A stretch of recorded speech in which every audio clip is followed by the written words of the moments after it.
Pois, vamos lá, vamos começar uma apresentação desses trabalhos aí de P2.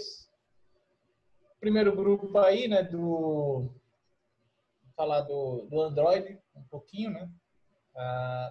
Então, o grupo de Renan Lucas, né, do Android, e Vitor.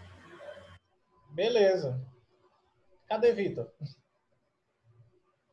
Cadê ele? Ele vai Meu participar. Deus, tu se perdeu. Ele vai participar Vai.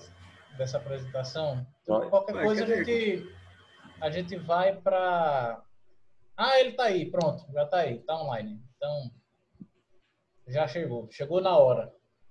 Foi quase, Vitor. Chegasse um pouquinho mais cedo, Vitor. Então, fiquem à vontade aí. Grupo. É meu grupo. Pode começar? Pode, fica à vontade. Deixa o Vitor falar. Vitor, fala alguma coisa. Se eu tô de cabeça baixa aqui, gente, é porque eu tô fazendo umas anotações. Vitor. Então, fiquem... Leva a cabeça, professor. Não dá nem pra ver o senhor direito.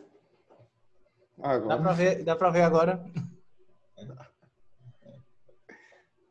O microfone dele tá pegando ele, mandou esperar 10 minutos. Tem pessoa pode pular não? Pra outro grupo? Bora. Tem outro grupo. Os outros grupos... Podem não. Todos os grupos já estão... Então, pronto. Rony Erison. Grupo de Rony Erison. Pela sugestão. Felipe Rony Erison. Que é o nosso grupo... Oi. Vamos começar com Windows. Certo. Que voz de locutor da porra, velho. Felipe, acho que era Felipe, né? Que tava testando o áudio aí. Pronto. Era ele mesmo.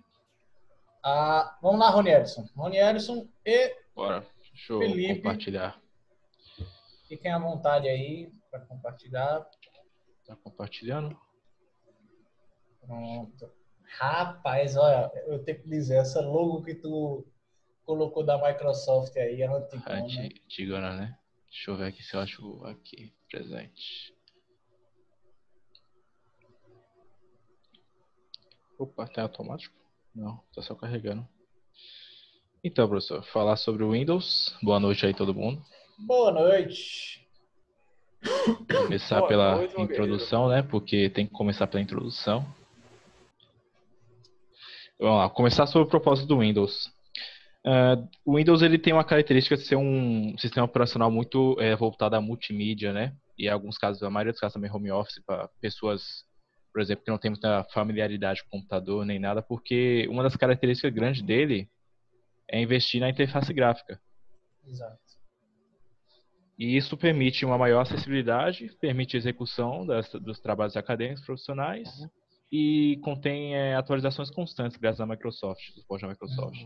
Que nem sempre é muito bom porque, né, de vez em quando eles fazem umas atualizações meio nada a ver, força a fazer algumas atualizações, mas enfim, é constante, assim, tem suporte sempre. Atualmente o sistema ele é multiusuário e multitarefas.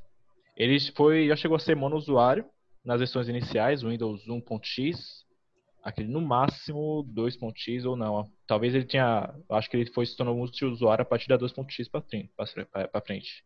Uhum. E no MS-DOS, que é como se fosse, não posso dizer que é um Windows, mas é o antecessor espiritual, algo assim, um termo, né? Ele era monotarefa.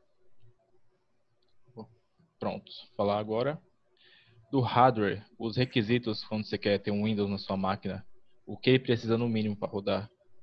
Bom, os processadores começaram a ser usados a partir da versão 2.0, porque o que eu me lembro da 1.0 não precisava. Acho que o requisito básico era um HD. Além dos periféricos e tudo mais, um HD. E um componente a mais que eu esqueci agora. Mas enfim, os processadores começaram a ser usados a partir da Intel 286, da versão 2.0 do Windows. Uhum. Desde então, eles tiveram uma expansão muito grande de compatibilidade com os demais processadores de várias marcas. Várias, assim, hoje em dia é muito variado comparado a, por exemplo, você pega uma Apple da vida, um Mac, ele só tem um processador específico, com a maioria que é o contrato da empresa, a Intel. Mas aquela coisa, eles usam apenas um modelo para poder otimizar ao máximo o uso dele. Já no Windows, usa Intel, AMD e Qualcomm. Pelo menos foi as três que eu mais vejo, que eu conheço, assim, que faz processador compatível com Windows. E ele não só suporta todos esses processadores dessas placas, como também suporta a SoC, que é uma tecnologia mais recente, que é sistema no chip, onde tem componentes de hardware, pode ser um ou mais, inseridos no chip de processador. Ele usa desde o Windows 1.x, memória RAM de 256 KB, que naquela época era um chipzinho, até hoje em dia, que é memórias RAM no formato DDR2, no caso notebook, DDR3 e DDR4 em desktop. O Windows na versão 1.x, ele tinha como requisito mínimo para HD, não me lembro agora a memória mínima, mas ele podia ser usado por disquete, você podia usar o seu disquete para executar. Mas depois que eles introduziram, acho que em 1993, o novo sistema de arquivo NFTS, que antes era FAT, acredito que era FAT, isso permitiu com que as memórias de armazenamento, ficou meio redundante, mas enfim, tenha suporte de até 256 terabytes de memória, esse novo formato. E para a saída de interface gráfica, componentes de imagem, placa gráfica. Essa placa gráfica ela pode ou ser dedicada em um processador. Por exemplo, eu estou usando aqui no meu AMD um A6 7400K, que tem uma placa integrada. Ou é algo à parte, uma placa dedicada. NVIDIA, pode ser da AMD também. E tem uma outra marca chinesa que agora esqueci o nome na cabeça. Bom, as aplicações suportadas. Ele, além de suportar aplicações, por exemplo, essas com interface gráfica, geralmente programadas em C++, C Sharp, que está presente também na loja do Windows e sempre teve, acho que desde a versão, há muito tempo, XP ou menos, 95. Ele também consegue suportar arquivos .bat, que são scripts em LOT. E antigamente esses .bat, eles tinham um tempo alto de resposta, questão de horas, até que as linhas de comando fossem executadas. E foi então preciso diminuir esse tempo. E para conseguir diminuir esse tempo e ter o que temos hoje em dia, que é um baixo tempo de resposta nos arquivos BAT, eles conseguiram usar com a multiprogramação.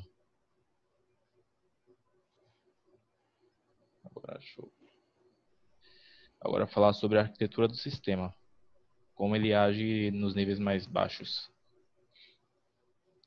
Bom, no MS-DOS e derivados, incluindo o Windows 95 e 98 ME, eles eram monolíticos. O sistema monolítico é como se fosse um bloco maciço de código que opera em modo núcleo. Ou seja, muitos recursos, eles tinham acesso direto a esse núcleo e sem restrições. E assim, a vantagem disso é o desempenho. Claro, você tem um acesso direto, você consegue fazer o caminho mais curto para fazer certas alterações. Agora, uma das dificuldades dessa tecnologia é que, com tantos softwares tendo privilégios, seria ficar muito perceptível a dar erro. Não, perceptível não é a palavra certa, ele fica propenso a dar erro. E os erros que podem acontecer é como se fosse um endereçamento errado de memória, de endereço, por exemplo. Por exemplo, dois programas conseguir endereçar no mesmo canto que tinha um outro, podia dar um erro de módulo. Esse problema de módulo poderia simplesmente forçar o sistema a parar de... forçar não, poderia fazer com que o sistema simplesmente parasse de funcionar. Aí, para isso, então, teve aqui, ó, o esquema básico dos aplicativos. O nível usuário já acessava direto o sistema. E o sistema aqui para o hardware. E Para isso, para melhorar. essa organização é justamente para facilitar, né, o carregamento desses processos, né, Isso, gerenciado no sistema operacional. exatamente. Aí, assim, para eles melhorarem mais, eles começaram a utilizar a tecnologia do núcleo híbrido. Ele começou a partir do Windows NT, que era a nomenclatura para New Technology. Depois foi tirado esse NT, foi começado a usar as versões Windows normal. E ele é controverso, porque os sistemas híbridos e kernel monolítico, eles são muito similares, porém ele foi criado com um propósito comercial. Essa mudança permitiu com que tenha mais camadas e que consiga ir desde a mais superficial até a mais profunda e ter assim uma hierarquia, onde certos processos não têm acesso ao kernel, já outros têm um pouco a mais, até chegar àqueles que têm todo o acesso, que geralmente acho que driver, o mais próximo é driver, alguns drivers, e coisa básica do sistema, do próprio sistema também. E, bom, aqui o importante é que ele usa o mínimo possível do espaço do kernel. A maioria do espaço tem que ser usado, o importante é usar a maioria do espaço do usuário. Porque no kernel tem as informações e instruções de hardware. É até interessante falar do caso do Valorant com o novo jogo, porque tem um novo anti-cheat dele que foi meio polêmico esses dias que eles lançaram. Que é assim, esse anti-cheat, quando você instala no seu PC, ele consegue ter acesso até o kernel. Que é um novo jeito que eles estão tentando fazer para diminuir o número de cheaters online. Aí com isso eles vão incluir ban em placa de vídeo, ban por hardware, essas coisas. O problema é que esse código do anti-cheat deles, ele tem acesso a poder bloquear, eles podem bloquear certos softwares que ajudam na refrigeração do próprio computador. Por exemplo, um caso mais famoso que teve aí foi do MSI Afterburner, que o anti-cheat ele conseguiu desligar, e se a pessoa não perceber, ter um computador com overclock, isso pode simplesmente danificar o computador aos poucos ou danificar de uma vez só. Uhum. Caramba, onde tá chegando Então, e assim, eu instalei aqui. E tipo, eu percebi que o negócio é bem profundo mesmo porque eu estava instalando pela primeira vez e eu parei a instalação no meio. Aí eu desliguei o Windows. Quando eu fui ligar, o sistema estava corrompido já. Nossa. Aí, isso, velho? é sério, eu parei na metade antes de instalar o jogo. Tava na beta ainda, mas acho que ainda assim, hoje em dia, se você tentar, ele vai fazer a mesma coisa. Aí eu tenho que Eu parar, tenho ele baixar aqui e ele. não tive bronca, não. Não, é porque eu parei a instalação no meio, eu pausei. Ah, Mas aí que tá o negócio. Se não é pra pausar, que pode corromper o é. sistema porque tem a opção, né? Uhum. Isso. Aí é isso, ele tem o maior nível de privilégio, no caso. Que é É que desse novo sistema do Windows. ele desce lá no coração, né? Isso. Oh.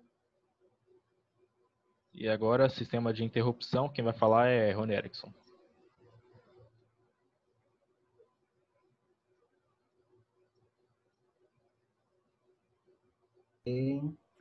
Oi, Oi, tudo bom? tudo certinho. Pronto, também tá bronca? Eu vou ler uma parte, depois eu comento, tá certo? Sim, senhor. A parte do sistema de interrupção. System Interrupt é uma parte oficial do Windows e, embora apareça como um processo de gerenciamento de tarefa, não é realmente um processo no sentido tradicional. Em vez disso, é o espaço reservado agregado usado para exibir os recursos do sistema. Aí, vê só. O que eu estava entendendo é que essa parte de sistema de interrupção, ele trabalha a nível de hardware, só que ele fica agregado ali tudo no gerenciamento de tarefa. E ele tem um aumento Não. Ele aumenta. Se ele tiver um aumento muito drástico nessa parte de interrupção, é porque alguma parte do hardware deve estar com algum problema. Aí até foi um exemplo que eu vi para você ver aí na prática, de você ver o aumento ali no sistema de interrupção. É você abrir um bloco de nota e ver ele aumentar a porcentagem quando você abre o gerenciamento de tarefa. Uhum. Basicamente eu entendi que é isso, né? Não vi muita coisa de tão diferente, não. Assim que... Dizem que aumenta também o processamento quando a pessoa abre o Google Chrome e o Android Studio. Dizem que aumenta. Ah, tá, né? Não, isso aí deixamos para lá. Diz que aumenta um pouquinho. Assim, eu Um pouquinho, né? nunca percebi. Não. Pronto, isso aqui é só um complemento a mais, a parte de baixo, Uhum. que foi por alto, assim, o que eu falei, e a parte do exemplo. Aí tem a segunda parte. Pula aí para mim, por favor. Certo. Não seria essa daqui, que tá escrito embaixo? Não, isso aí foi basicamente o que eu falei. Você já comentou. Assim, por alto, né? Isso. Threads. Coronavírus. É nada? É porque o ar-condicionado aqui tá muito gelado. É, a Que gente bicho vive... rico, meu irmão. O cara tem um ar-condicionado em casa, velho. Nem Eu tô em precisa. casa não, meu irmão. Eu tô no hotel. Que bicho Olha! rico da família. Sharing too much information, né? A gente não quer saber. Ah, o que, né? tô de frente à Arena das Dunas. Olha aí. Mas tô trabalhando. Tá trabalhando, tá apresentando trabalho. Como é que eu faço pra ficar no hotel desse, hein? Diz aí pra mim. Quer trocar de lugar comigo? Eu pego teu estágio e tu vem trabalhar comigo, pô. Ah, tá certo. Quer não? Mas vai pensando que eu ganho muito. Vai pensando. Mas tá na pinta aqui. Deixa isso pra lá. Nossa. Depois a gente conversa. Beleza. Aí, nos dias de hoje, sistema de operacionais, em geral, trabalha com multithread. Agora, o que eu entendi, O que seria o multithread, Vangelis? várias threads trabalhando ao mesmo tempo, né? Pode Tem ser ela... gerenciamento para... É. Pode ser ela ali, né? Vários processos, né? Cada um com sua thread, né? É, Tudo ou mesmo. várias threads lendo o mesmo processo também. Muito bem. Muito bem. Aí o Windows trabalha com a maior facilidade para gerenciar programas com apenas um processo. Uhum. E diversas threads do que quando gerencia vários processos e poucas threads. Isso acontece porque o sistema da Microsoft... Isso aí foi, se eu não me engano, foi o que o senhor falou em sala. Quando eu paguei da outra vez, que é aquela parte quando ele tá... Meu nome? Tá usando muito o sistema. Aí ele dá uma sobrecarga e ele mesmo se apaga, né? Não é isso? Ah, sim, que eu falei para justificar alguns das telas azuis que o Windows... Ela azul da morte? E às vezes o Windows fala assim, olha meu Deus, eu estou muito sobrecarregado, tem muito processo aqui, eu vou dar uma limpada, né, nessas threads. Vou dar uma limpada aqui nesses negócios que estão rodando aqui, que estão consumindo memória. Aí, às vezes, ele corta um processo que é dele mesmo. Aí dá a tela azul da morte.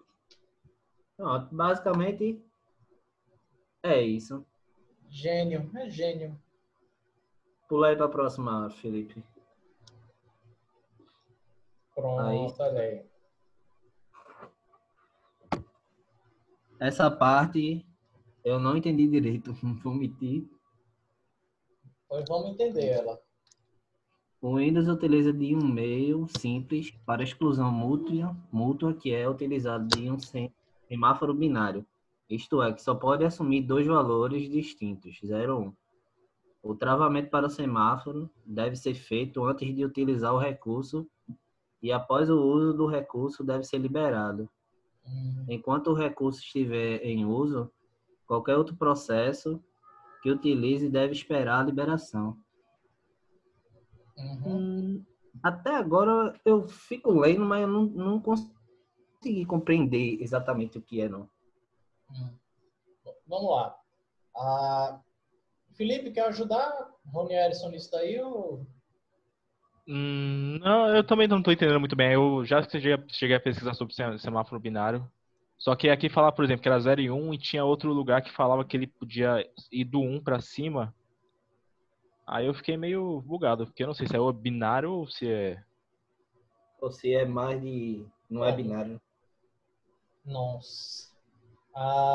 Vamos lá. Primeiro, essa coisa de classificar binário ou não binário é só a maneira como os semáforos funcionam. Mas, na verdade, o que é o semáforo? A gente viu na disciplina aquela coisa das regiões críticas que a gente tem no sistema operacional. Que a gente viu que basicamente são recursos em que a gente não consegue fazer uma multiplexação de espaço, conforme a gente consegue fazer, por exemplo, numa memória RAM. Né? Na memória RAM, vários processos estão usando ela ao mesmo tempo. Ela faz uma multiplexação ali por espaço, né? Ela cede pedaços dela própria, né, da memória RAM, para que cada processo trabalhe naquele terreninho virtual que ela deu ali para ele.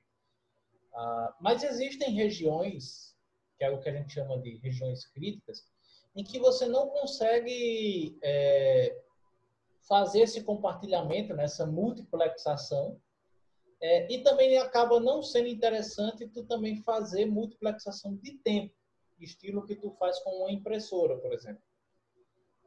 Mas, querendo ou não, a impressora ainda entra nesse caso aí de zona crítica. Por que zona crítica? Em um espaço de tempo, apenas um processo vai estar utilizando aquele recurso. E isso é uma região crítica.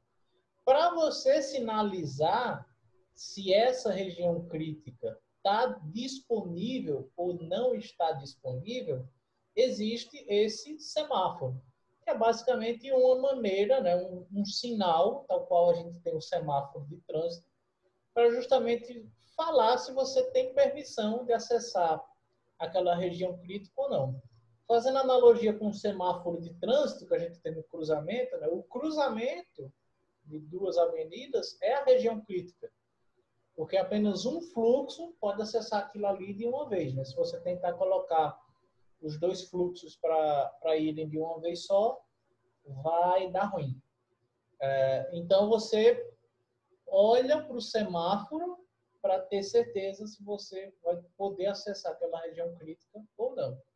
Então, esse papel do semáforo, e aí eu nem me aprofundei na disciplina de dizer os tipos de semáforo que a gente tem, mas o mais comum é tu estar representando ali de maneira binária, justamente falando se ele está disponível ou não para ser acessado. Mas semáforo, no fim das contas, é isso. É uma maneira de estar sinalizando se uma região crítica está disponível ou não. Entendi. Beleza. Então, segue daí.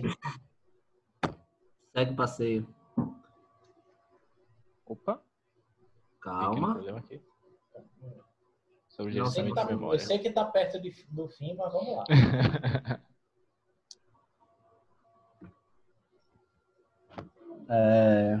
Vamos lá, né? Sim, a parte de memória é o Windows. A memória física é o que ele recebe, é o que ele considera essencial. Aí tem a memória física e a virtual. A virtual, ele pega o que eu vi, né? Ele pega aquela parte virtual, joga numa parte do HD, num arquivo,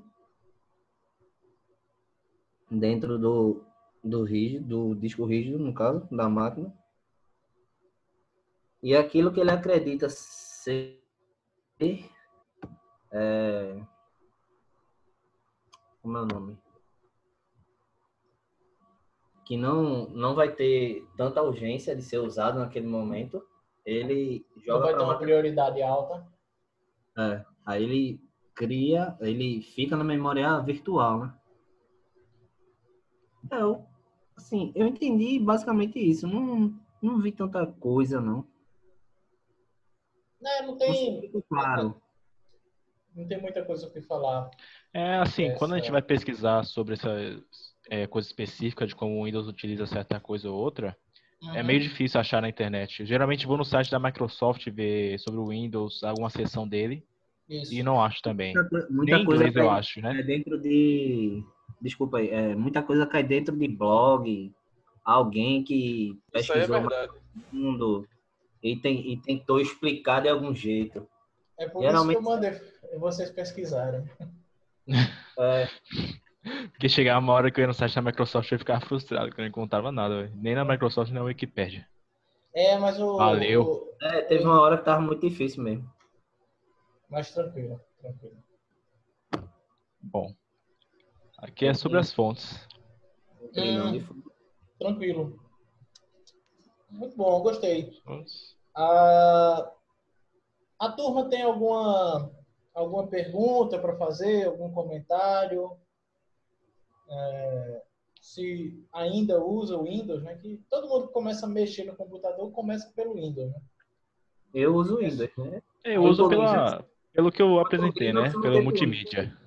Pelo Eu vou lhe ser multimídia. sincero, eu só uso o Windows pra jogar, porque tô numa vontade danada pra ir pra Linux. Exato, multimídia. É a grande característica, né? Que eu dividi, né, os grupos que a gente vai ver hoje, na noite de hoje, para justamente a gente observar, né, as características e qual é o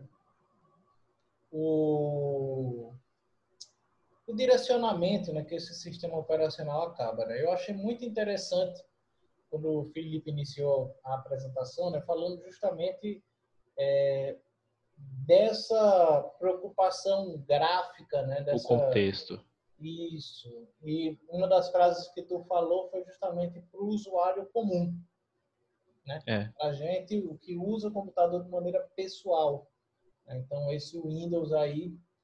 óbvio que a gente tem variações do sistema operacional Windows. Né? Tem o Windows Server, por exemplo, que é voltada para servidores, por exemplo. Sim, mas desde há muito tempo atrás era isso. Tanto é que acho que foi o primeiro a trazer a interface gráfica, né?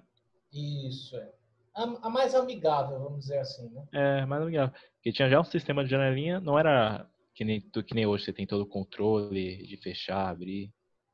Exato. Mas já era uma coisa. Computador no início nem mouse tinha, né? Então... É verdade. Mais tranquilo. É isso. Ô, professor, Opa, não é senhor. bem... É só uma complementaçãozinha que... Há muito tempo atrás, quando eu tava estudando Linux, né? Que eu tava querendo virar usuário Linux. Há muito tempo atrás, ano passado. Não é muito tempo, mas tem uns 4 anos isso. Ah, tá bom. Aí eu li uma matéria dizendo que o Windows, ele meio que desgastava seu hardware para forçar você a comprar um hardware novo. Porque, por exemplo, vamos dizer que vai lançar o Windows 11 ou 12, vamos dizer assim. Aí eles lançavam uma atualização para o 10, que ele começava a desgastar seu hardware para você trocar para poder usar esse Windows. Aí eu fiquei, caralho, que bando de filha da... Aí eu fiquei muito bem, aí foi o que me deu mais vontade mesmo de trocar para Linux. E aí... rapaz, então tá explicado porque que esse meu notebook tá durando 10 anos já. Capaz. Pior que é isso mesmo, porque é tudo limpo, assim, é bem exposto pra tu que ele tá fazendo no seu computador, não. Isso. É verdade. E fora que o Linux ele é open source, né? Então você pode, se você não tá gostando, você vai lá e troca determinado componente e lu. Isso. É tanto que eu tô... eu acho que ali fim de julho, antes de começar o próximo semestre, eu vou dar uma formatada aqui nesse meu bichinho, porque ele lançou o novo Ubuntu, né, com LTS, né, mês retrasado em abril, então já dá para atualizar. É o 2004. Ah, sim. E esse 2004 ele é LTS, né, então dá para passar um tempo bom com ele. Eu tô usando o Manjaro, acho ele muito bom. Manjaro, eu já ouvi isso falar O sistema de pacote deles é muito bom.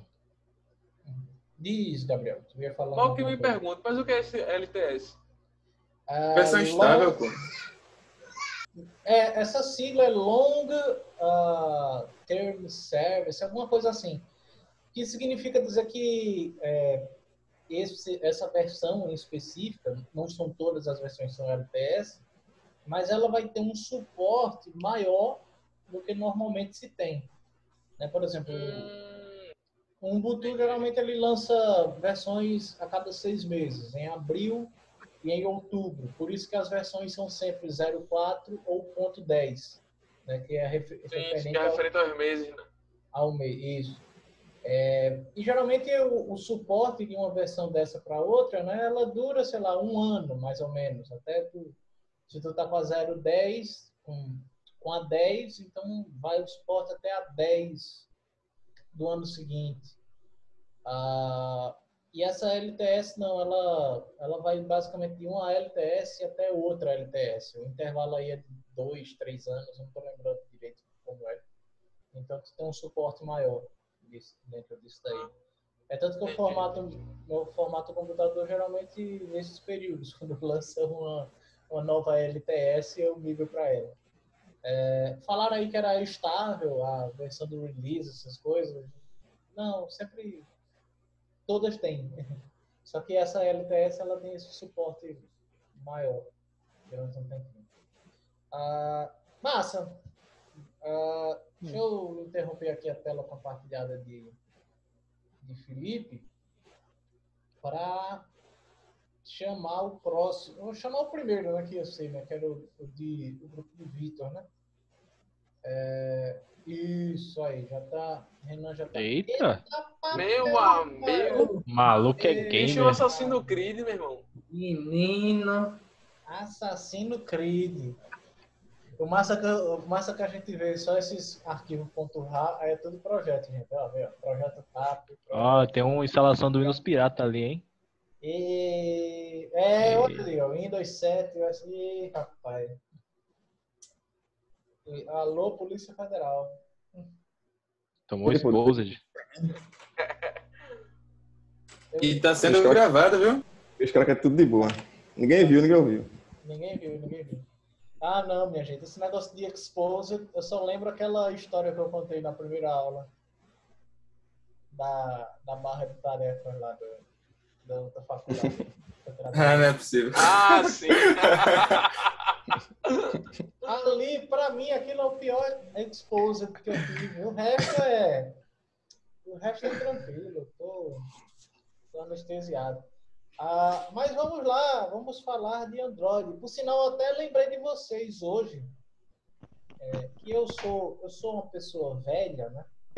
Eu digo que eu sou uma pessoa velha porque eu ainda tenho Pokémon Go no celular. Eu tenho ainda Olha também. só. Eu de vez em quando eu jogo. E eu vi que a próxima atualização do jogo, né?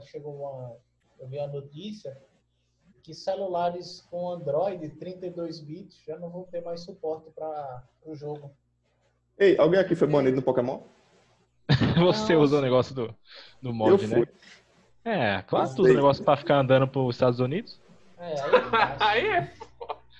Aí Eu cheguei perto na época, né? Eu fui banido. Eu quero ver você pegar uma Clefairy Shine em casa no meio de uma quarentena. Eita, pô. Eu quero ver você ser raiz assim. Feito todo. Peguei o Alakazam. Shine. Olha aí. Eu tenho uma baleia rosa. A baleia Essa não dá, rosa. Baleia rosa, de qual geração? Que eu não sei o nome dela. O Wilmer. Eu lembro nem o nome. Era um que tem uma sorrisinha. Uma baleia gigante. Tem que é azul, né? Sendo que é o shine dela. É o Wilmer. Eu acho que nessas férias eu vou Eu acho que é esse mesmo, Pokémon viu? Red, velho. Se pai eu faço Eita. isso. Olha aí. Mas vamos lá, eu lembrei do grupo justamente dessa notícia aí, que iam perder o suporte para 32 bits. Aí eu lembrei do grupo hoje. Acho que foi ontem que eu vi essa notícia. Mas vamos lá. Que a gente às vezes esquece, né? Mas os nossos smartphones têm um sistema operacional, né? Para Linux, baseado em Linux. Baseado em Linux, olha aí. E a gente vai ver que vai ter algumas diferenças. Repara que a gente falou do Windows agora, né, que era voltado mais para desktop e laptops também, né? Computadores pessoais de modo geral. Mas a gente vai ver que algumas características aqui no Android elas se sobressaem a mais do que no Windows, por exemplo. Então, deixar o grupo falar aí.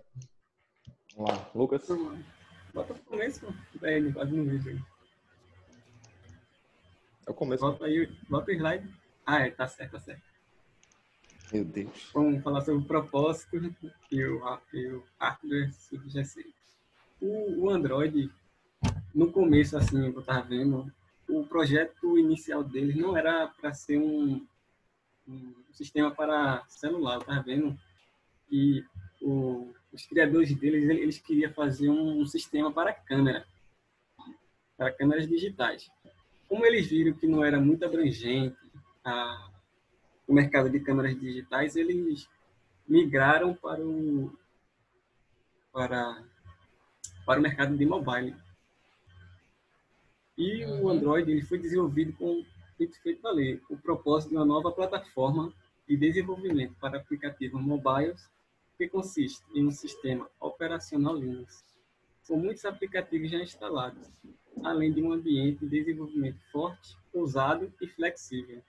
E no começo ele era mais ou menos só para celular, mas hoje em dia está bem tem para televisão, para geladeira, e está bem abrangente hoje em dia o sistema operacional Android. E devido à sua flexibilidade, o sistema operacional, um exemplo assim da sua flexibilidade, uma empresa de software ou até mesmo um usuário final, ele pode botar a mão na massa pode modificar o sistema do Android para fazer a sua própria versão. Aí isso torna o Android com um nicho de mercado diversificado. O Android fica muito diversificado no mercado, podendo atuar em abrangentes localidades, coisas. Pode passar. A arquitetura do sistema. A arquitetura do sistema operacional Android ele é dividida em camadas, onde cada camada dessa ela tem sua responsabilidade para fazer. Cada um tem seu papel nessas camadas. A camada de aplicação é onde fica localizado os aplicativos. Exemplos de e-mail, a calculadora, esses aplicativos assim. Aí a camada de framework, ele fornece todas as funcionalidades necessárias para a construção de aplicativos, através das bibliotecas nativas existentes também. Os recursos que são compostos por layout, string, estilos e imagens, e os arquivos de manifesto que declaram os componentes de aplicações e os recursos de dispositivos que ela irá utilizar. Pode passar. A camada da biblioteca. A camada da biblioteca é que possui as bibliotecas C, C++, que são utilizadas pelo sistema. E também bibliotecas de multimídias, visualizações de chamadas 2D, 3D, funções para navegadores de webs, funções de aceleradores de hardware, renderização 3D, funções para gráficos, fontes e etc. A camada do routing.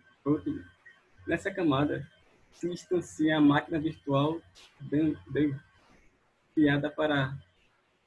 criada para aplicações e executar no Android. Essa camada também, geralmente, é onde ficam os aplicativos abstratos. Por exemplo, do Bluetooth, o de áudio, a gente escutar o áudio. E vamos para a camada Canyon Linux. É o núcleo do sistema operacional Android. É derivado do Canyon 2.6 do Linux. Um núcleo monolítico herdando diversas características dessa plataforma. Parte importante é que utiliza que utiliza no Linux, com concepção do Google Android e o de controle de processos, gerenciamento de memórias, threads, protocolos de redes e modos de drives e de segurança dos arquivos. Pode passar, termina.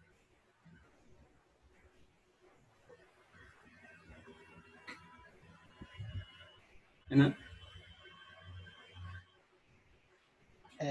Eu vou falar sobre threading. O sistema Android suporta thread, né? Ele funciona da seguinte maneira.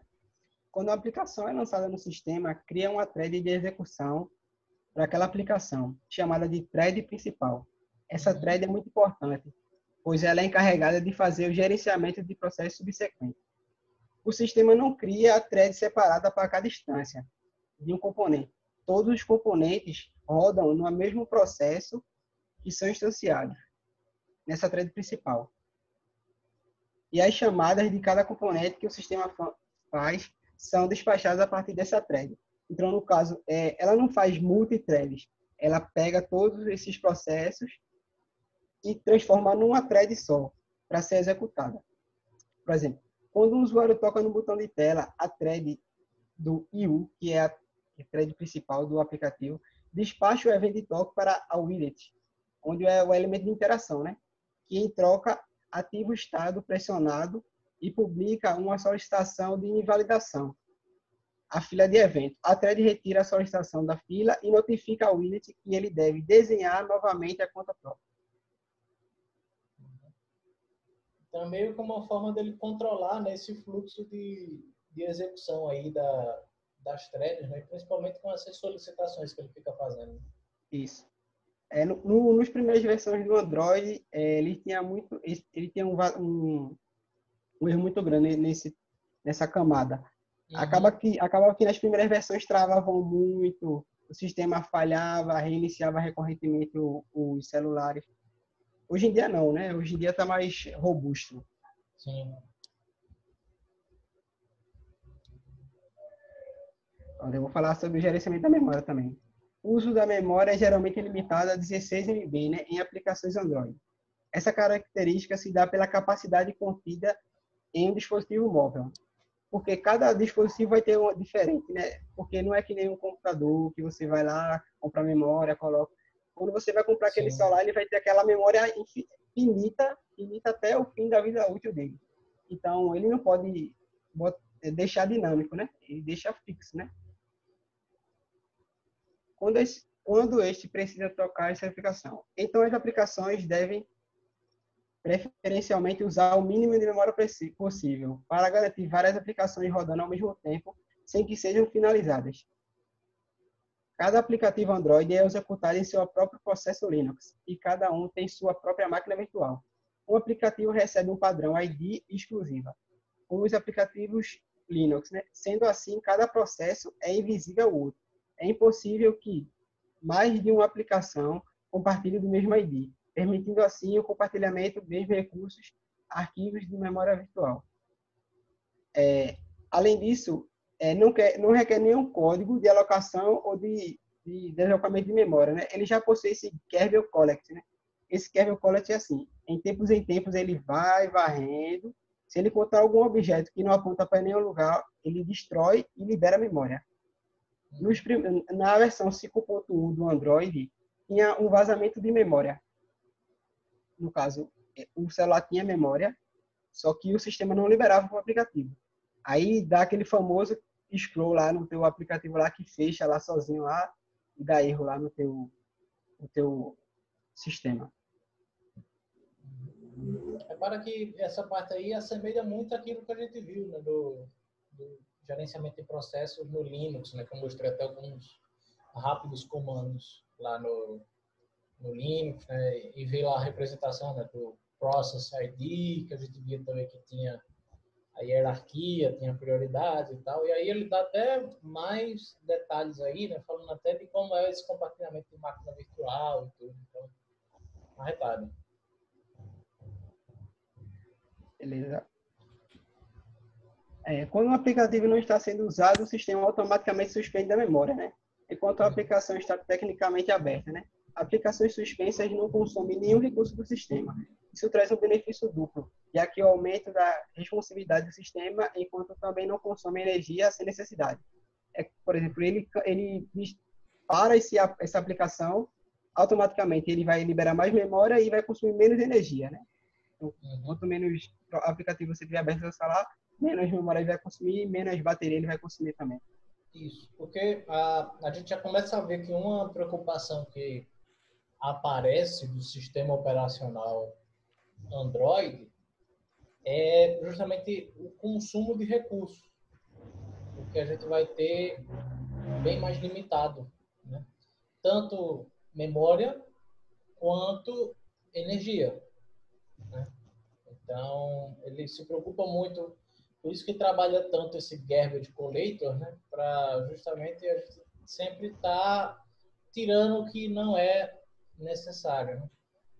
E é comum a gente ver esse negócio de estar suspendendo o aplicativo, né? Às vezes, quando tu abre muito aplicativo, quando tu volta para o primeiro que tu abriu, tu tem que carregar ele de novo.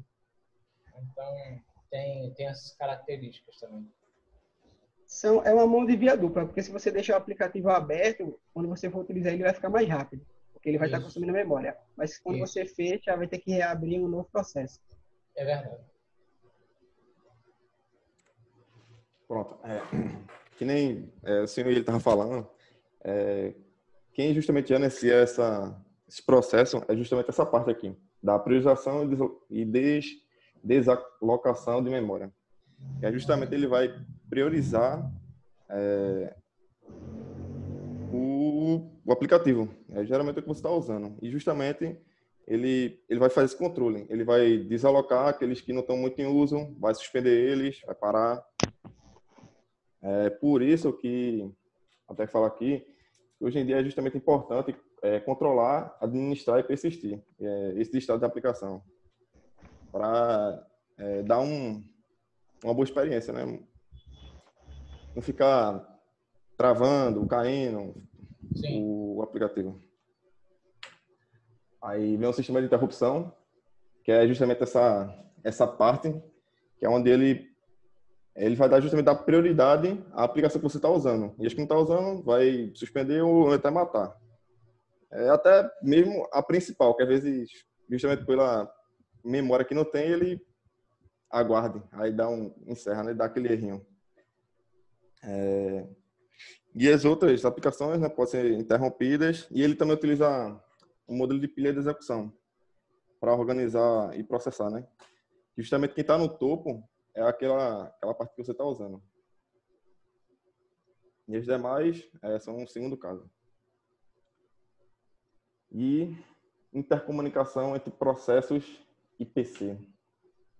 Aí o Android oferece um mecanismo para a comunicação entre processos e PC, usando chamadas de procedimento remoto, RPC, em que um método é chamado por uma atividade ou outro componente de aplicativo, mas é executado remotamente em outro processo, com qualquer resultado retornado de volta ao autor da chamada. Isto acarreta a decomposição de uma chamada de método e de seus dados para um nível em que o sistema operacional possa entender, transmitindo-a do processo e do espaço de endereço locais ao processo e ao espaço de endereçamento remoto e, em seguida, remontando-se e restabelecendo a chamada lá. Os valores de retorno são transmitidos na direção oposta. O Android fornece todo o código para realizar essas transações de IPC, para que você possa se concentrar em definir e implementar a programação RPC. Pessoal, nessa parte eu fiquei meio em dúvida, assim. Essa parte é meio que justamente aquela do semáforo, né? Onde ele já faz requisição se pode ou não, de ter esse controle. Na verdade, é uma solução um pouquinho diferente, né? Que a gente tem implementada no Android, né? Porque ele meio que terceiriza, né? Um pouquinho para ser feita essa chamada, né? Para tu verificar. Mas é aquele mesmo princípio que eu acabei falando do Android, né? Esse tópico, como eu dei vocês pesquisarem, né, dessa intercomunicação, é justamente para a gente ver como que é o controle entre os processos, né? Repara que lá no Windows é comum fazer uso de de semáforo, né? Aí tu vai utilizar o RPC, né? Que é justamente tu fazer essa chamada remota, né? Isso. Então, é isso. Eles chamam pelo que deu pra entender, eles chamam um processo justamente para resolver outro. Isso. Depois sai matando. Enfim, aí foi isso. Show de bola. Esse é o último? Isso, foi. Massa. Bom também. Gostei. Gostei mesmo. Mais uma vez, abri aí para a turma. Quem quiser fazer alguma pergunta aí pro grupo.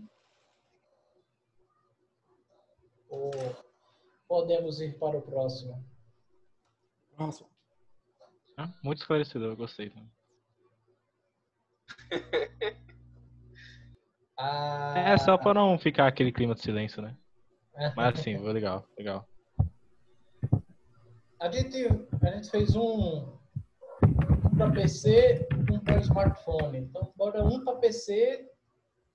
Não, agora os dois são... Não, um é iOS e o outro é Linux. Isso. Então, vamos pro Linux. Vai de Linux. O favoritinho, queridinho aí. Deixa só o Heitor conectar aí. O menino tá passando uma fome pro Zoom aí, ó. Ele já mete o pau na máquina. Já ele tá tentando conectar aí o áudio. Então, beleza. Vamos ver aí. Não tá nem aparecendo para mim o ícone do microfone dele. Mas qualquer coisa, tu vai digitando e Gabriel vai lendo lá. Aqui não tem tempo ruim. Vamos ver aí se ele... Agora apareceu já o símbolo. Agora apareceu. Mas não chega. Vamos lá. Gabriel, tu que vai colocar o slide, que se for, tu já pode ir ser. compartilhando a tela. Enquanto isso, Heitor vai... E aí, Heitor, quer que compartilhe a tela? Vai, tá tranquilo. Pronto, aí, já tá. Vai. Tá vendo aí já? Não, peraí. Não, parou. Ei, me baixou o tema aí. Não é nem isso. Como é que eu faço um trabalho do Linux e o cara faz o slide no Windows? Peraí. Não, então. Porra, desconectaram o cabo de força do meu monitor. Que ousadia, né, velho? Aqui hoje é sexta-feira, dia da maldade, meu filho. É dia dos namorados. Eu tinha um áudio pra mandar da sexta-feira, mas como tá gravando, eu vou deixar pra outra hora. Peraí, corta aí um pouquinho, Já. Tá gravando não, pô. Tá sim, pô. Tá mesmo, tá gravando, louco. Ô, louco, meu. Bora, pra gravação não ficar grande. Bora. Então vai comer... Tem um botão assim chamado apresentação, Gabriel. Tá, desculpa aí pela vergonha. Se fosse no Linux, já tava compartilhando já. Ué, pera aí, deixa eu... Mesmo o ícone tá aqui em cima. Pera aí. Olha aí. Aí é o trabalho, hein? Fechou o negócio. Você é o estudante de tecnologia. Se fosse no Linux, agora. Agora aqui é a responsa, rapaz. Aqui é a responsa. Eu tô gostando aqui. O L do Linux alinhado com uma forma geométrica aí, o trapézio. Ei, pô, meu toque atacou, viu? Sorte tua que eu ia deixar o Linux aqui assim, ó, na mão do pinguim, velho. Mano, tá uns 3 pixels pra esquerda e uns 5 pra cima, velho. Meu Deus. O cara é muito preciso. Web agora. Aí os caras querem virar full stack e fica assim, ó. Tudo virando advogado de pixel. Eu vou se foder, porra. Apresenta aí, meu amigo. Bora, foi mal. Começa, né? Boa noite pra todo mundo, né? Primeiramente. Boa noite. Boa noite, senhor. O grupo é eu, Gabriel e Heitor. A gente vai falar sobre o Linux. Eu vou falar um pouquinho do começo, introdução por alto, e Gabriel vai prosseguir com parte dele. Vai, passa aí. Primeiro eu vou falar da história do Linux e, portanto, propósito. O Linux, ele não é como é que se diz? Um sistema operacional feito do zero. Ele foi feito de um sistema que foi feito a partir de outro sistema, que foi o resto de um sistema que não deu certo. É basicamente, primeiro tinha um projeto de fazer um sistema SO com tempo compartilhado, só que no meio desse projeto não estava dando para fazer. Estava muito complicado, então um dos programadores, o Ken Thompson, o nome dele, ele decidiu fazer algo bem menor e mais prático e mais plausível para se fazer realmente. Aí daí surgiu o Unix. E aí com isso surgiram diversas variações do Unix, ele ficou bem popular na época. E aí algumas dessas variações são o Solaris e o BSD. Uma dessas variações também foi o Minx, que foi feita com o propósito de auxiliar na aprendizagem de programação. Tanto que ele era mais permissivo, você tinha todas as possibilidades que até hoje tem no Linux, que por isso que todo mundo fala que é melhor que o Windows, né? E aí, pode passar agora. Aí esse cara, o Linus Torvalds, ele estava acessando o servidor Unix da faculdade usando o Minx. Só que ele não gostou das ferramentas que o Minx tinha. Então ele criou o próprio sistema dele. Ele pesquisou no Ancet, falou com as comunidades, perguntando o que todo mundo queria fazer no Minx. Queria que tivesse no Minx para acessar e tal. Aí ele juntou essa comunidade, que era meio que uma pré-internet, e aí junto eles fizeram o Linux. Fizeram tudo e aí lançou. Ele não queria nem fazer com o propósito de ser um SO, era só um negócio para ele mesmo, para a máquina dele, para ele acessar o servidor da faculdade. Aí quando terminou, ele percebeu que muita gente queria usar, ele liberou como um SO mesmo. E aí o Linux, assim como o Minx e o Unix, ele também teve diversas variações até hoje. Tem aí o Debian, o Ubuntu, caramba, agora não me lembro. Tem o Arch Linux, tem todas, né, aí. Fedora, Mandriva. Eu ia falar isso agorinha, eu ia falar, tem o Fedora. É o Fedora, né, o azul aqui. Velho. Curumim. Era 5 CD. O Curumim é brasileiro, né? Acho que o Curumim é brasileiro. Eu lembro que meu tio, ele tinha um CD pra instalar o Fedora. Meu irmão era 5 CDs, velho. Era 4, era 5, eu ficava... Caraca! Velho. Sim, passa aí. Passar? Tome aí. Pode. Agora o próximo, o hardware do Linux. O Linux, em termos de hardware e assim, software, ele é bem, por ele ser baseado nos dois, ter todo o processo de tempo compartilhado, ser feito com o propósito de ser mais leve, ser feito muito para acessar servidor, sabe? Por ele ter descendido de uma linhagem, ele tem muitas funcionalidades. E ele é muito leve. Então, o hardware dele em si, ele não é muito específico, depende muito mais do para que você vai usar e a variação que você vai usar. Isso, então, eu ia dizer, depende muito de qual filho Linux que tu vai querer trabalhar. E aí ele tem as duas memórias, né? A física e a virtual. A virtual dele, ela tem meio que duas partes. A primeira seria o espaço do usuário.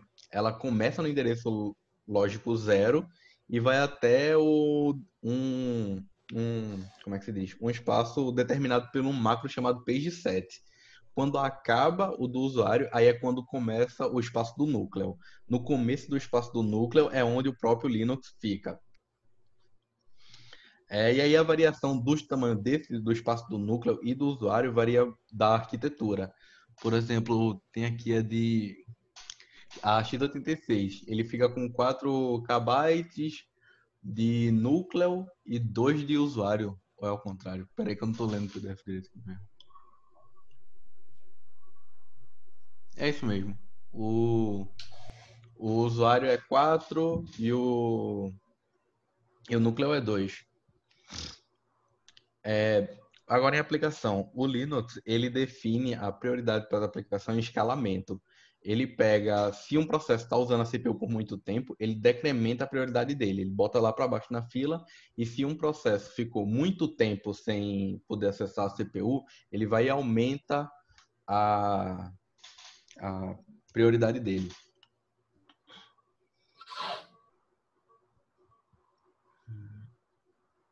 aqui. O Linux também roda em 3 processos. Interativo, que é justamente o que o usuário define. Então, isso normalmente tem um tempo de resposta maior, justamente porque depende do usuário e dando a resposta para o computador por responder. Em lote, que é o que roda em background, que tipo, não necessita do usuário. E o em tempo real, que são processos de baixa prioridade, que precisam de um tempo de resposta bem mais rápido e nunca podem ser bloqueados, em hipótese alguma.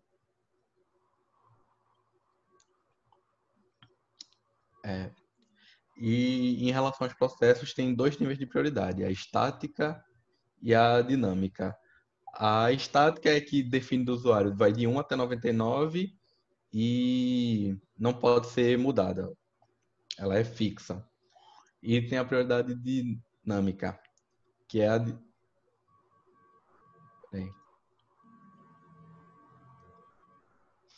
a... ela é a dos processos mais normais do próprio computador. A estática é justamente o que vai em tempo real, o que o usuário está fazendo tudinho. E a dinâmica é aqui do que o computador já vem, que fica rodando ali em background mesmo.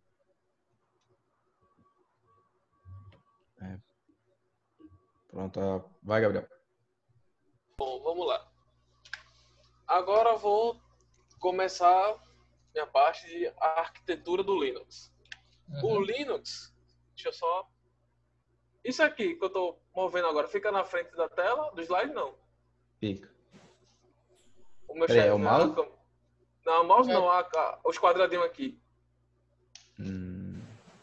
Enfim, peraí. O Linux... No slide, não. Deve ser as fotos da gente. Isso, porque estava na frente, eu não sabia se estava na frente ou não. Então... Não, tu pode afastar, não muda não. Não dá não, né? Tranquilo. O Linux, ele possui uma arquitetura aí dividida em camadas. Ou seja, são 5 camadas, do mais baixo nível para o mais alto, sendo do hardware para o usuário, na qual o hardware, Heitor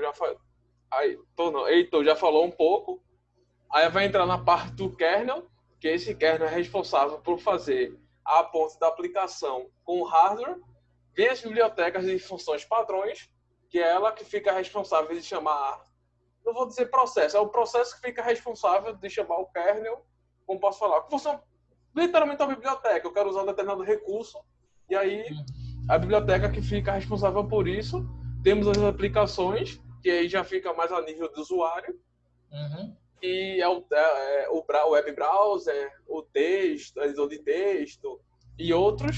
O Shell eu dei uma esquecida, mas aí depois eu vou melhorar. Vamos lá. O kernel. O kernel é uma camada, como já disse, responsável pelo funcionamento e é ela quem faz a interface do hardware e das aplicações. As principais funções desse kernel é a detectação de hardware, gerenciamento de entrada e saída de memória dos dispositivos, o controle da fila de processos e a memória de gerenciamento de memória do swap. A biblioteca de funções padrões é a camada responsável pelo acesso de recursos através das camadas feitas por processos.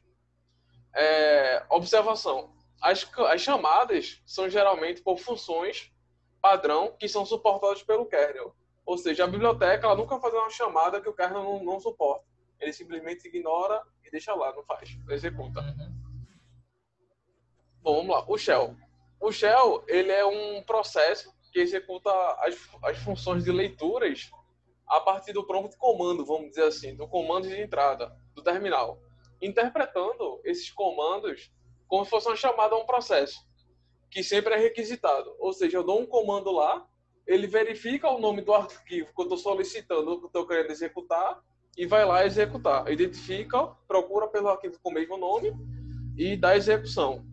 As principais funções dele é ler e interpretar os comandos e cria novos processos à medida que são requisitados. Tá muito rápido falando? Não, só aproveitando, eu não sei se tu vai falar mais do Shell, mas a gente tem vários Shells, né? Só que o que é mais comum a gente utilizar é o Bash, né? Isso. É o nome do cara, esse Bash. O B é o nome do cara, Automate Shell. Aí ele criou uma variação justamente para facilitar essa interação. Porque como aquela figura que o Gabriel mostrou, né? O usuário ele pode estar interagindo com o sistema operacional via os aplicativos que tu instalou na tua máquina ou tu mandando as requisições diretamente pelo Shell, né? No fim das contas, por exemplo, as ações que tu faz num gerenciador de arquivos, de copiar arquivo, mover ele para um lado, para o outro, renomear, tu consegue fazer tudo isso pelo Shell também. Então, tu tem essa liberdade aí. A diferença basicamente que tu tem do Shell para os aplicativos, né? Porque geralmente no Shell as interações são via texto. Isso. E via programa, via interface gráfica. E é até mais rápido, né? Quando você quer executar, por exemplo, a cópia que você deu o exemplo aí. É muito mais rápido você copiar uma pasta de um diretório para outro pelo Shell do que você indo lá e pegando e mover. Isso, só dá lá um CP, tu diz lá o que tu quer copiar e coloca o destino. Isso. Aí vamos lá, a camada de aplicação, que é, como eu disse, é a camada mais conhecida, né, do usuário comum, sendo os programas com que interagimos ao fazer uso do sistema operacional, sendo editores de texto, web browser, como, por exemplo, Firefox, Mozilla, o Google. Temos os compiladores, o gerenciamento de arquivos e outros. E a lista era muito grande, se eu fosse começar a colocar aqui, ia ser uns 3 slides só de exemplo de aplicações. Tranquilo. Aí vamos lá.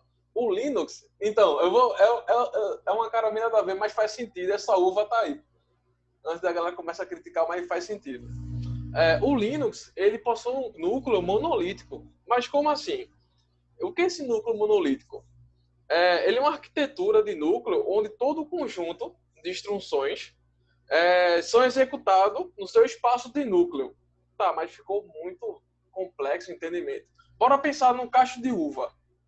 As uvas, vamos dizer que as uvas... Senhor? Quer falar? É isso aí. Cada uma, né, representa um bloquinho desse. Isso. Vamos dizer que as uvas, eles são as instruções de controle, de hardware, ou do controle que for, e o galinho que sustenta essas uvas são o núcleo.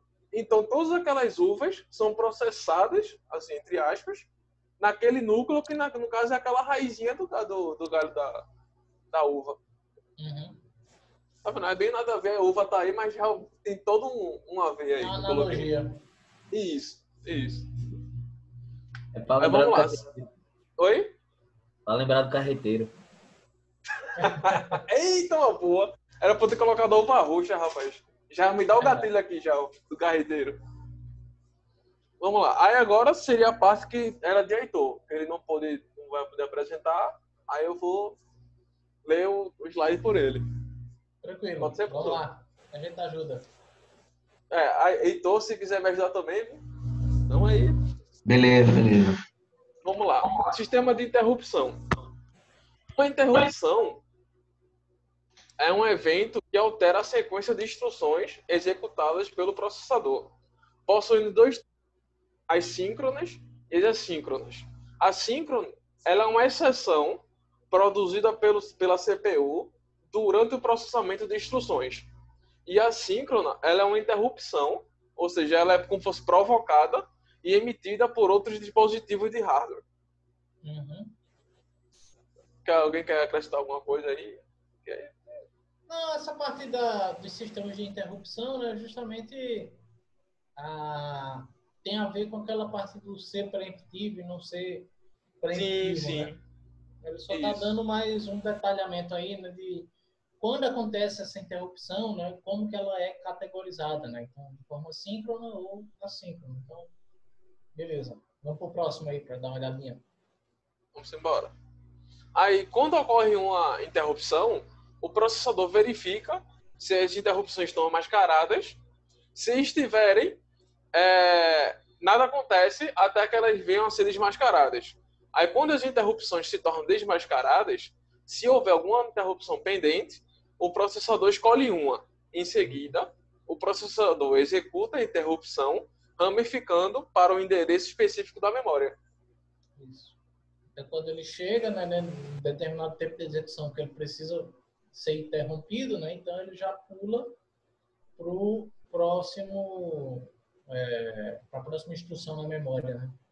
Isso, pelo que eu entendi, assim, fazendo alusão com threads, né, é como se a thread tivesse jogada para o estado de finalizado, aquele done, né?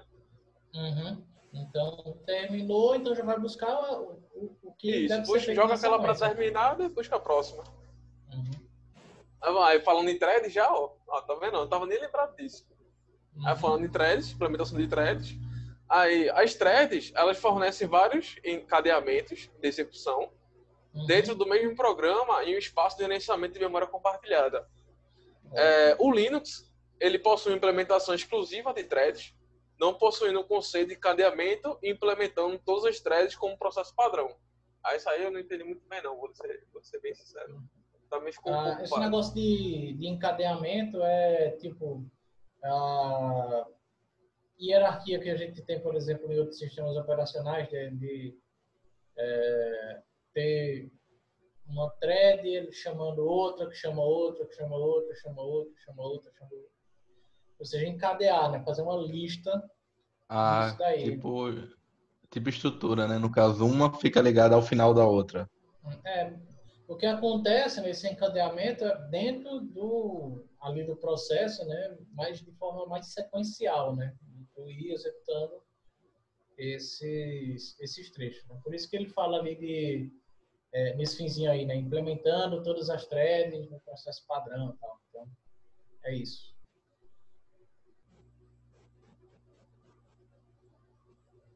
Bom, aí falando em threads do kernel, geralmente é útil para o kernel executar algumas operações em segundo plano, realizando por isso, meio de thread do kernel, processando padrões que existem apenas no espaço. A diferença significativa entre threads do kernel e os processos normais é que as threads desse kernel não possuem endereçamento, ou seja, ele é nulo. Ele executa, mas não fica guardado. Ele sempre vai ter aquele... Como posso falar? É como se ele fosse uma visita numa casa. Ele tá lá, mas não mora lá. Não tem endereço. Tá consumindo recurso, né? Tá trabalhando, mas não vai passar... Não vai deixar uma marca ali, né? Só vai... Isso. Geralmente são mais tarefas de gerenciamento ali, né? Que ficam em nível do kernel, né? Porque justamente o foco é a ação, né? Ele está trabalhando.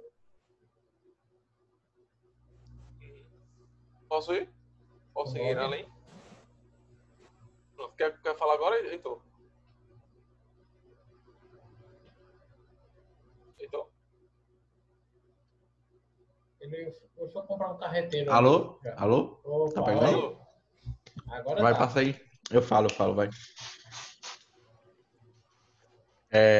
Falando em comunicação entre processos, né? A comunicação entre processos são mecanismos fornecidos pelo kernel para permitir que processos se comuniquem, como sinais, anônimos, pipes, named pipes, fila de mensagens e outros.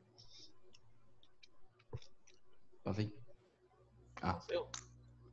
Sinais são formas mais baratas. Só uma curiosidade antes de chegar aí nos sinais. Vocês sabem o que é o pipe? Pipe? Lá no slide anterior ali, ele falava, né, do pipe. Pipe, named pipes. Pipe, se tu for ver lá no Shell, se tu olha para o teu teclado, tem 3 tipos de barra, né? Tem a barra normal, barra invertida e a barra centralizada, né? Que é um tracinho na vertical. Esse tracinho na vertical é o que a gente chama dos comandos lá no Shell, né? Do pipe. Que, por exemplo, tu consegue redirecionar um comando, o resultado de um comando para ser a entrada de um próximo comando. Então, esse redirecionamento de trabalho é feito com um pipe lá no Shell. Então, por exemplo, tem o teu comando de listagem dos processos ativos, né? Tu colocar lá um ls. Então, por exemplo, se tu coloca ls menos LA, esse LA que é para ele mostrar todos os processos e com detalhes, por exemplo, mostrar o nome dos processos. Então, se tu vai lá no shell e coloca ls menos LA, então ele vai listar todos os processos. Ah, mas eu queria filtrar. Tem um outro comando que é o grep, G-R-E-P, grep. Ele serve como semelhante a um Ctrl+F que a gente dá no documento. Aí o que, é que a gente pode fazer? A gente pode colocar esse comando que eu falei, ls-la, pipe, né, bota a barrinha lá, e coloca grep, e depois do grep tu coloca a palavra que tu quer filtrar. Por exemplo, zoom. Então tu coloca lá, ls-la, pipe, grep, zoom. Então ele, ao invés de estar listando todo mundo, ele só vai listar os processos que aparece o nome zoom lá. E aí tu tem esse controle. Então repara que o pipe aí ele funciona justamente como esse redirecionamento de trabalho, né? E até faz sentido, né? Quando tu tá falando desses processos, né? E Gabriel acabou de falar, né? Lá no shell, quando tu dá um comando, tu cria um novo processo. Então eu estou redirecionando, né, o trabalho do primeiro processo, quero de listar para o segundo trabalho, para o segundo processo, que é o do grep, de filtrar o que foi achado lá na pesquisa. Então, é isso. É uma explicação um pouquinho grande, mas deu para... Não, interessante. Eu não sabia dessa, não. E um pouco de momento de cultura inútil, né? Quando eu estava vendo um vídeo de programação, o cara realmente usou esse termo pipe. Quando ele foi colocar a barra do O, né? Que no Java, né? Duas barrinhas. Né? Isso. Aí ele falou pipe. Aí eu fiquei... Eu sempre falei o nome do operador errado, vai ficar aquela coisa na cabeça. Só que não, agora eu entendi que pipe é o nome da barrinha em pé. Olha aí. Na verdade, eu sempre chamei aquilo de pipe, sabe? Porque o povo fala... Não tem outro nome, chama aquilo que barra na vertical. Eu chamava barra invertida. Eu chamava de barra em pé. Eu chamava barra invertida. Não, barra invertida é o do lado do Z, pô. É que fica... pô. É contrabarra que a gente fala, né? Ou contrabarra. Não, pô, aquela barrinha que é em pé, pô, ele tá falando. Não, a barra que é em pé é o pipe, mas ele falou barra invertida é o contrabarra, pô. Ah, tá, isso aí. Aquele barra em pé é o disfarçado. Isso. Então, vamos lá. Já falou aí dos sinais? Não. Assim, os sinais são formas mais baratas de IPC, fornecidas pelo Linux, onde o principal uso é notificar os processos de estados ou eventos que ocorrem dentro do kernel ou de outros processos. Repara aí, para a gente fazer aquela ponte com o Windows, por exemplo, né, que a gente falou do semáforo, né? Aí é uma evolução, porque tu não está apenas falando se está ocupado ou não, né? Mas tu pode estar passando alguns outros estados, né? Esses estados até vinculados aos estados de processo que a gente viu, né? De estar sendo criado um novo, está finalizando alguém, está bloqueado, está suspenso. Então, tem essa possibilidade aí também. Pode seguir. Os Anonymous Pipes, né? Os canais anônimos que fornecem um mecanismo para o processo de transmitir dados para outros. Um canal possui duas extremidades associadas a um par de descritores de arquivos, tornando o mecanismo de mensagens ou comunicação virtual. Os canais anônimos podem ser configurados e usados apenas entre processos que compartilham o mesmo relacionamento pai e filho. Que é o exemplo que eu dei lá no Shell, né? Como esses processos estão surgindo no Shell, então eles têm o mesmo pai, que é o processo do Shell. Então, o compartilhar o recurso aí, né? No caso, o dado, né? De um para o outro é fácil. Sei. Agora, Named Pipes. Named Pipes são variantes de canal que permitem comunicação entre processos não relacionados entre si. Os processos se comunicam usando pipes nomeados, abrindo um arquivo especial conhecido como FIFO. Basicamente, organizar aí por ordem de chegada de solicitação, né? Isso. Eu fiquei na dúvida se tinha algum relacionamento, que é o first in, first out, né? Que é aquele que chega, que fica na cabeça da fila lá. É uma fila normal. Sim, sim. Sem prioridade, sem nada, é só uma fila. Bom, vamos lá. Gerenciamento de memória. A memória RAM é um dos atributos mais importantes para um PC ou um servidor, mas é o sistema operacional que está envolvido em como a RAM é usada e distribuída. O SO serve como uma camada de abstração entre o aplicativo e a memória física. Ele cria uma camada de memória virtual para atribuir processos a essa memória virtual, que na verdade é uma contribuição de RAM e espaço de troca. O espaço de troca é uma seção do disco rígido designada como disponível para o uso da RAM utilizável acabar, para quando a RAM acabar, né? Aí ele disponibiliza um pedaço do disco rígido para utilizar como memória virtual, para terminar a execução dos processos. Pelo que eu entendi foi isso. É isso mesmo. E acabou. É isso. Acabou. Muito bem. Gostei. Fiquei sentindo falta Queria só ter elaborado uma coisinha, mas... Não, podia ter botado outro cacho de uva aí, pá. Então poder colocar um pinguim torto, o nome Linux certo e o cacho de uva torto. É só pra matar a galera aí. Só pra... e o meu também, meu toque também. Vai começar lá já terminaram já. Olha, eu vou mutar aqui pra ficar lá. Olha aí, tava achando safada.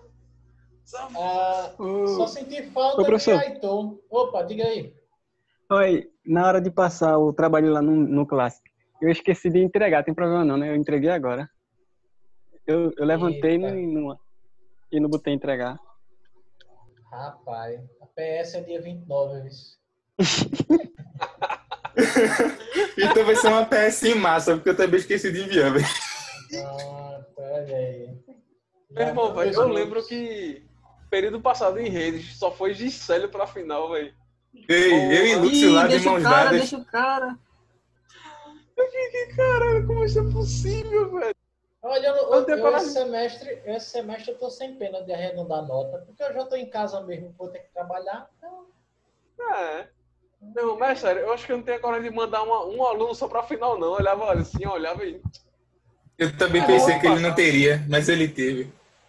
Ele provou que estávamos errados. Que isso, o cara ligou a câmera ali, rapaz, é a esposa dele. Pinto ao vivo, que isso? Ei! Eu vi, pô! É o quê? Que isso? Olha o cara, não joga não. Que isso, cara? Sim, professor. Aí tu disse que não podia apresentar, assim, entre aspas, porque ele tá sem computador ainda. Aí ele mandou uma mensagem. Ele mandou uma mensagem para mim pelo celular dizendo a epopeia dele esse semestre. Mas tranquilo.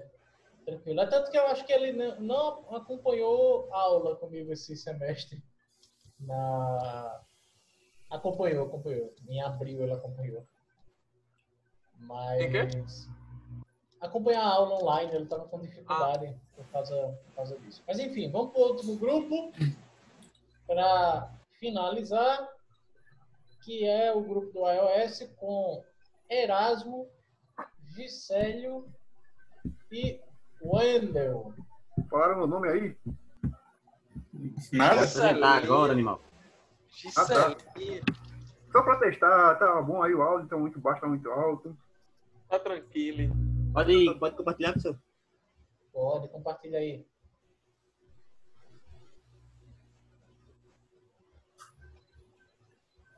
Apareceu aí? Apareceu.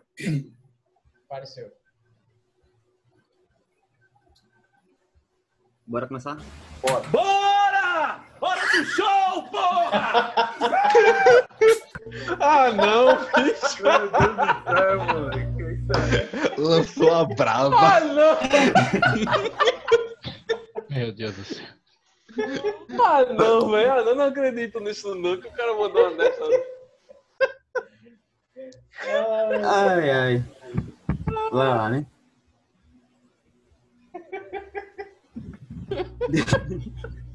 Ainda bem que isso ficou gravado. Ai, meu Deus, eu vou recortar esse vídeo para postar no Instagram. O grupo Erasmus e série Wendel. Apresentar sobre a iOS. Propósito do sistema. A ideia inicial da Apple com esse sistema foi ter um sistema único e de fácil uso pelos usuários. A Apple não permite até hoje, né, que o sistema seja executado em hardware de terceiros. Esse sistema era único para iPhones, logo quando foi lançado. Porém, depois ele era chamado de... Tanto que ele era chamado de iPhone, o primeiro nome foi iPhone SO1. Mas a partir do iPhone SO3, ele foi disponibilizado também para iPod, iPad e depois para Apple TV. E passou a ser chamado de iOS. Mesmo a Apple não permitindo, né, tanto a versão para smartphone quanto para PC, existe aí os Hackintosh da vida, né, que a galera mete o louco aí e faz, que rodam em qualquer hardware. Roda o sistema do Mac, no caso, né, rodando em qualquer hardware que a pessoa coloca lá. Essa restrição que eles fazem é como foi levantado aí no grupo de antes sobre essa drenagem que o sistema faz no hardware. Que a Apple, né, alega que o hardware deles é melhor aproveitado pelo sistema, dando ao usuário melhor experiência com sua máquina. O hardware, o sistema iOS é baseado na arquitetura de processadores ARM, que começou com a versão 32 bits, com ARM V6 e V7A, e a partir de 2013... Não, pode ir, só tô... E a partir de 2013, eles lançaram uma versão com total suporte para 64 bits, com o lançamento do 7A. Atualmente, o iPhone, né, tá com o processador Apple A13 Bionic com o iPhone 11 Pro. Em questão de memória, uma comparação, o primeiro iPhone ele tinha uma velocidade de processador de 412 MHz, que era o ARM11. Ele suportava até 16 GB de armazenamento. Ele tinha mais ou menos ali 1 GB de RAM. Esse iPhone 11 Pro, ele já tem 2 núcleos de 2.65 GHz, mais 4 núcleos de 1.8 GHz, que é esse Apple A13 Bionic. Ele suporta até 512 GB de armazenamento, com 4 GB de RAM. Outra comparação também, dessa questão de hardware, é a comparação iOS, né, iPhone, com o Android. Porque o Android, ele roda o Java e ele tem um sistema de garbage collection, que traduzindo a grosso modo, é uma coleta de lixo. Que é quando um processo ele termina de ser executado, o Android ele coleta o lixo daquele processo e trata na memória RAM, exigindo assim muito mais memória disponível, diferente do iOS, que não tem essa coleção do lixo produzido pelo processo. Então, um iOS com, por exemplo, 2 GB de RAM chega a desempenho equivalente a um Android de 3, 4 GB de RAM. Então, por isso que o iPhone é um preço bem mais elevado do que o Android. Tipo de aplicação é a aplicação interativa, né, que o usuário faz uma ação e recebe automaticamente uma resposta. E outra característica tanto do Mac quanto do iOS, né, para o smartphone, é o tempo de resposta curto que o iPhone tem, justamente pelo que eu falei, que ele não tem essa coleta de lixo, deixando mais espaço de RAM livre, não necessitando de uma memória RAM tão elevada como os Androids mais recentes saem, com 4 GB de RAM e por aí vai. Aí vai entrar agora sobre a arquitetura do iOS, que vai ser Erasmo que vai falar. Boa noite. Eu sou Erasmo. É isso aí. Pode começar. arquitetura do sistema, a arquitetura do iOS é formada por 4 camadas, sendo cada uma dessas camadas oferece um conjunto de frameworks que podem ser utilizados durante o desenvolvimento de aplicativos. Para os aplicativos da Apple, a arquitetura do iOS é semelhante à arquitetura básica encontrada no Mac. No nível mais alto, o iOS atua como intermediário entre o hardware subjacente e os aplicativos que aparecem na tela. As principais frameworks para a construção de aplicações são encontradas lá na camada Cocoa Touch. Pode passar isso aqui daí.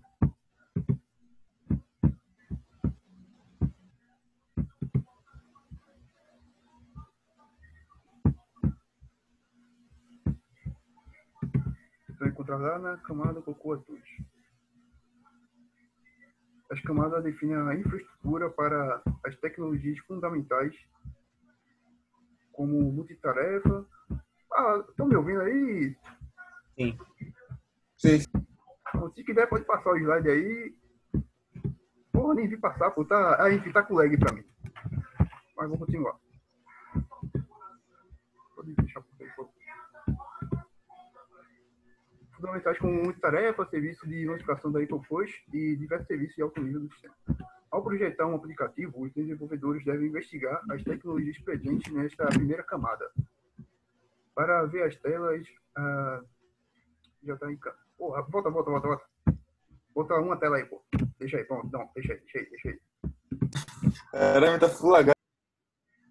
Ao projetar um aplicativo, os desenvolvedores devem investigar as tecnologias presentes nesta primeira camada, na Cocoa Touch, para ver se elas atendem às necessidades que eles possuem.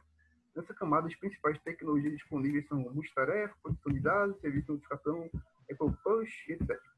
Quando o usuário pressiona o botão Home do iPhone, por exemplo, o aplicativo não termina. Em vez disso, ele muda para um contexto de execução em segundo plano. Essa característica de multitarefa é muito importante para preservar a vida da bateria. A maioria dos aplicativos ficam suspensos pelo sistema quando entram em segundo plano. Agora, se lá na camada média, a camada média contém as tecnologias de gráfico, áudio e vídeo. As tecnologias nessa camada foram projetadas para tornar mais fácil a implementação de aplicativos multimídia. Os frameworks de nível superior oferecem tecnologias que tornam mais fácil a criação de gráficos e animações, enquanto os frameworks de nível inferior permitem o acesso às ferramentas fundamentais que o desenvolvedor pode utilizar para criar as aplicações mais robustas e complexas. Com as tecnologias de gráfico presentes nessa camada aí da mídia média,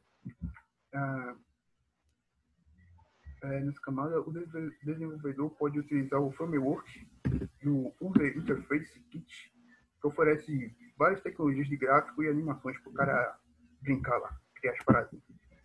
Agora, nessa mesma camada aí, possui as tecnologias de áudio, fornecem uma capacidade de reproduzir e gravar áudio de alta qualidade, além de dispor de recursos de vibração em determinados dispositivos. Ainda nessa camada aí, ela também oferece as tecnologias de vídeo para reproduzir e gravar conteúdo baseado em vídeo em dispositivos com hardware de vídeo apropriado. O desenvolvedor pode usar essas tecnologias para capturar e incorporar vídeos em suas aplicações. Agora sim, na próxima camada, a Core Service. Já passou aí? Já. Tá no Core Service. A camada Core Service contém os serviços fundamentais do sistema que todos os aplicativos utilizam. Mesmo se o desenvolvedor não usar esses serviços diretamente, muitas partes do sistema são construídas em cima deles. As principais tecnologias disponíveis na camada Core Service são, o nome em inglês aqui é Grand Central Dispatch, SQLite e XML Support. O Grand Central Dispatch é uma tecnologia que o desenvolvedor pode utilizar para gerenciar a execução de tarefas em seu aplicativo. Essa tecnologia combina um modelo de programação assíncrona com um número altamente otimizado para oferecer uma alternativa mais eficiente para fazer o threading. A Grand Central Dispatch também fornece alternativas para muitos tipos de tarefas de baixo nível, como ler, escrever arquivos, implementação de temporizadores e outras paradas. Agora, lá na última camada, né, a camada CoreOS, a camada CoreOS lá contém as características de baixo nível que foram utilizadas na implementação de outras tecnologias. Em situações onde o desenvolvedor precisa lidar explicitamente com segurança ou comunicação com um acessório de hardware externo. Ele pode fazer isso utilizando alguns frameworks presentes nessa camada. Por exemplo, o Framework Accelerated é uma tecnologia presente na atual camada, que contém interfaces para a realização de cálculos matemáticos. A vantagem de usar esse framework são as interfaces otimizadas para todas as configurações de hardware presentes no dispositivo baseado em iOS. Portanto, o desenvolvedor pode escrever seu código uma vez e ter certeza que ele vai ser executado de forma eficiente em todos os dispositivos. E por último, a Framework External Accessory é uma tecnologia presente também nessa camada e fornece interfaces de comunicação com acessórios de hardware conectados a um dispositivo baseado no iOS. Os acessórios podem ser conectados através de um conector dock ou através do Bluetooth. Através das interfaces dessa framework, o desenvolvedor pode manipular o acessório diretamente usando os comandos que ele suporta. Agora, o próximo passo. Agora é Gisele, né, que vai falar sobre isso. Vou falar agora sobre o sistema de interrupção, como funciona no iOS. O sistema aí, né? Não, já está já. O sistema tá espancando o computador, bicho. Porra, não quer passar pra mim? Agora passou. É por isso que vai rolar a revolução das máquinas, velho. O bicho tá dando cada porrada no teclado que eu tô vendo na hora do teclado batendo na tua cara. Entrega pra Skynet, pô. Bora, gente. Vai lá, gente. Então, né? Obrigado, senhores. Os sistemas operacionais, eles geralmente fornecem suporte para interrupções da CPU.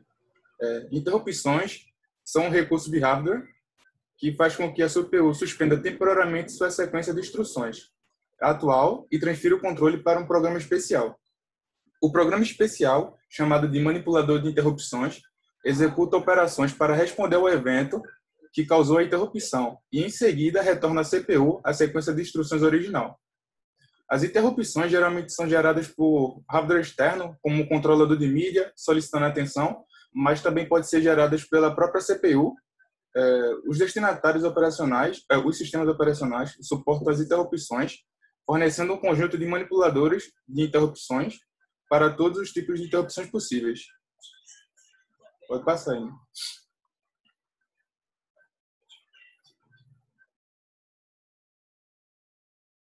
Aqui essa parte de thread eu vou falar um pouco mais rápido. Como todo sistema moderno, né, tem o trabalho das threads, que, como foi falado no trabalho do grupo de Android, quando o usuário executa um aplicativo na tela, ele é executado na thread principal, na main thread, né, que é a thread visual do que o usuário, obviamente, está vendo, né,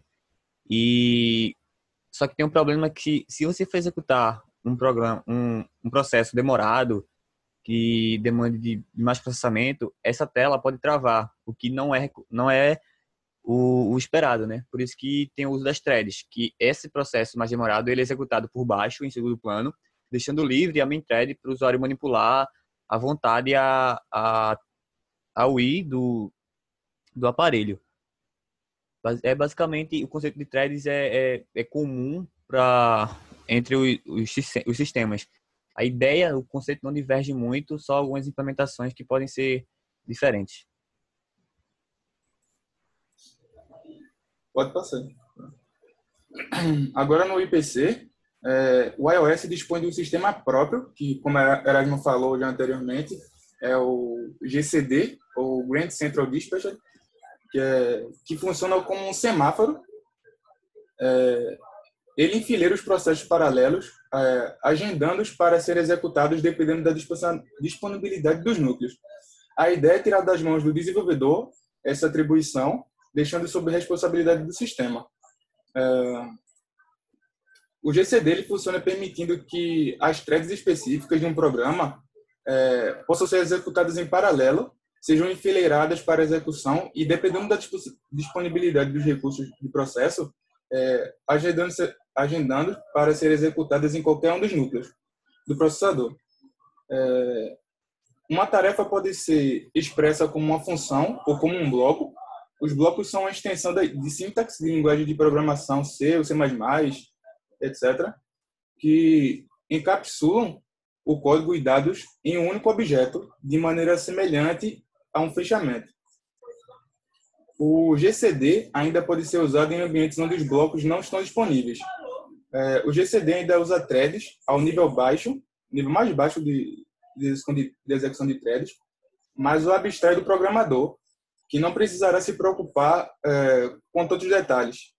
As threads no GCD são leves para criar e enfileirar. A Apple afirma que não é necessária 15 instruções para enfileirar uma unidade de trabalho. O GCD, enquanto a criação de encadeamento tradicional, pode facilmente exigir várias centenas de instruções. Uma tarefa no GCD pode ser usada para criar um item de trabalho colocando em uma fila ou atribuí-la a uma fonte de eventos. Se uma tarefa é atribuída a uma fonte de eventos, uma unidade de trabalho é criada a partir de um bloco ou função.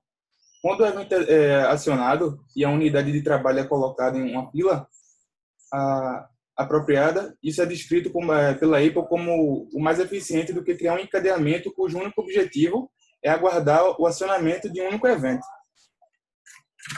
Pode passar. Agora, sobre o gerenciamento de memória. O gerenciamento de memória no iOS era inicialmente não ARC.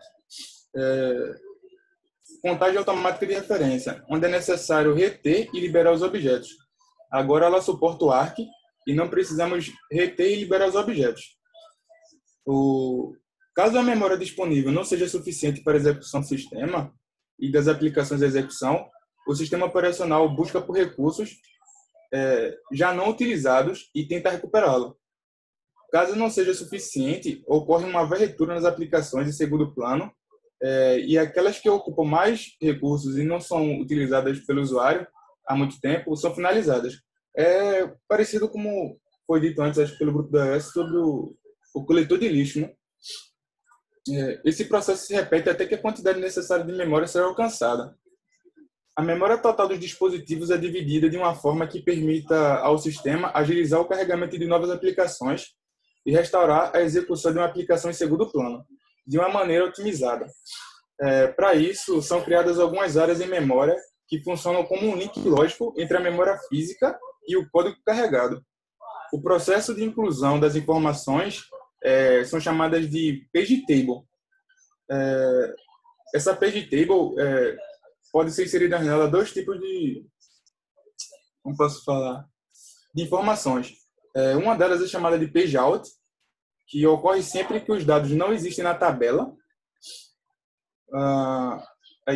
O outro tipo de memória é quando o processo de recuperação dessas informações se chama page-in, onde o gerenciador de memória virtual verifica o endereço correspondente na tabela e retorna uma informação para o processo que solicitou essa informação.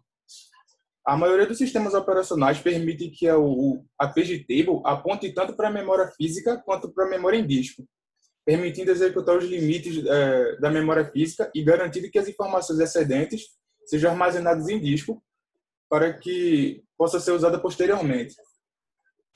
Ao custo de um acesso mais lento, o processo de recuperação é conhecido como back-in story. Porém, no iOS, não temos essa funcionalidade. Ela é limitada apenas à paginação de memória física.